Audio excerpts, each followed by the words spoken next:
I started working with IBM when I got out of service, and I stayed with them right through until I was retired.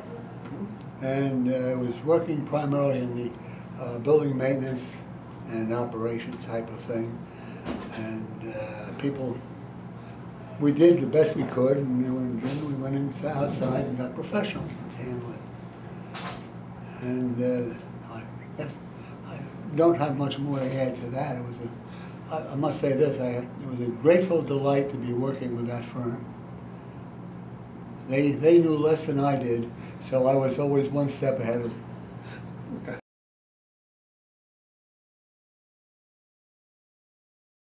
Be tired. Steaming on how to get out of here tonight. Oh, really? Want to get out of here? Where do you want to go? I haven't. I don't know. Inside I wind up in the front of this parking lot right here. Okay. Right. And here comes these smiling faces. Oh, and you've been planning this all along? This is free. It's free? Free. Free, okay. This is part of the educational system of the city of New York. Okay. Uh-huh. How do you know that? The first time I jumped ship. You jumped ship? Yeah. I didn't know you jumped ship.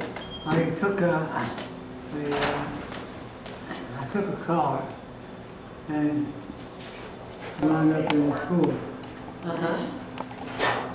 And we wound up in the school down by the school, by the where the day before yesterday. Yes. I actually got in the car and drove it down 202 or 122 or whatever it is. Nice. Came around here and back parked it again in the parking area. But anyway, I did that. And then I came back, oh, I don't remember now. I came back, parked the car in the garage, and drove over on the bike. You did what? You drove over on the bike? Oh, this corner. On the bike? Yeah.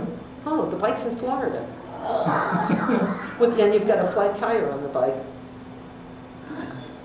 See if I can do that. We were avid bridge players, and about, I guess, 2-3 years ago, I noticed that his game was declining. I mean, he had forgotten how to play, and this seemed unbelievable to me. How can you forget to play a game? And then I noticed that he forgot a lot of things. I mean, he just didn't know where to put appliances back. We always had a shared marriage. I mean, he had his chores and I had mine. And suddenly, there were a lot of things he couldn't do anymore. And I resented it because it was a 50-50 deal, and suddenly it became 90-10. To me, it was very disappointing because I was not told what was wrong with him. Here's a prescription and that's it. Okay. And I think I resented that. None with the exception of, do you remember 3 things? And that, Okay, that they was did it. one of those type of tests. That was it. Blood tests, CAT scan of the head, anything like. Okay. That was done last year, or this year. Yeah, this year. This year. Okay. It was done. The blood test. But that came about in a strange manner. Herman had been, the first prescription was Aracet. And that was on that first visit. Yeah. To the specialist. Yeah. Okay. Was the A word mentioned? Alzheimer's disease? No. Not at all. No. Not at all. That was left to my imagination. Okay. Strictly. You weren't given websites to visit or Alzheimer's disease? Nothing. Absolutely. Okay. Here's a prescription. Is it going to make him better or not? Did we know? Just take it? Yeah. Okay. Yeah, and I was so desperate, anything, Sure.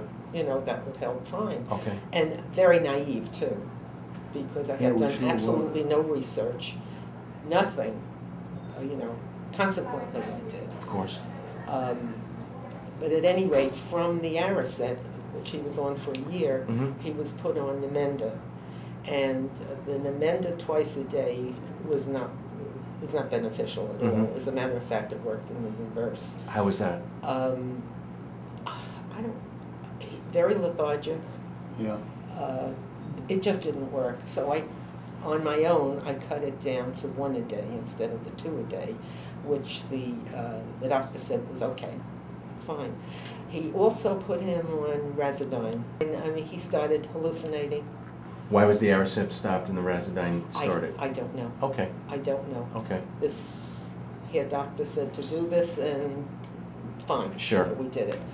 The Razodine put him into hallucinations. He got up in the middle of the night and would fall. And during this process from that first prescription, did you recruit your son and daughter or No. other family members? No. They were kind of, okay. Yeah. When did they start becoming part of the process? Just before we joined the group, I had it up to here, and I decided something had to be done, and I just didn't know what to do or where to turn. So it was the support group Oh, that got absolutely. you motivated. Oh, that's Absolutely. great.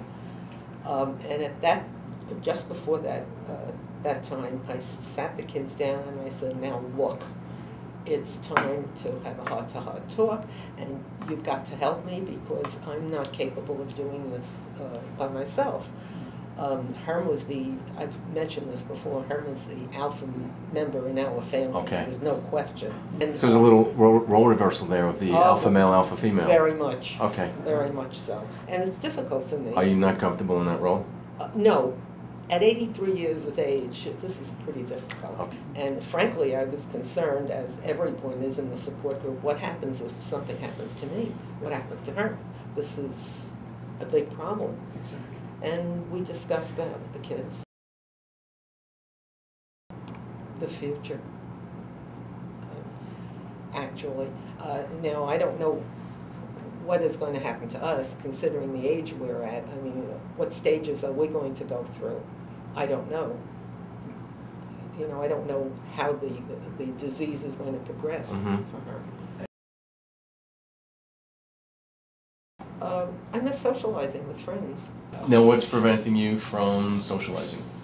A number of things. First and foremost, his condition. It's difficult. What about his condition is preventing you? He is very quiet. If we are out to dinner with someone, he won't participate in the conversation. And has that always been the case, or? No. Okay. Oh, no.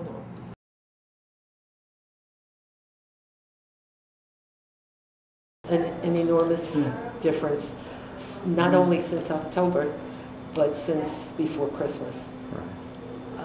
We have no idea whether this was the week's stay at the hospital. He doesn't know where he is. Right.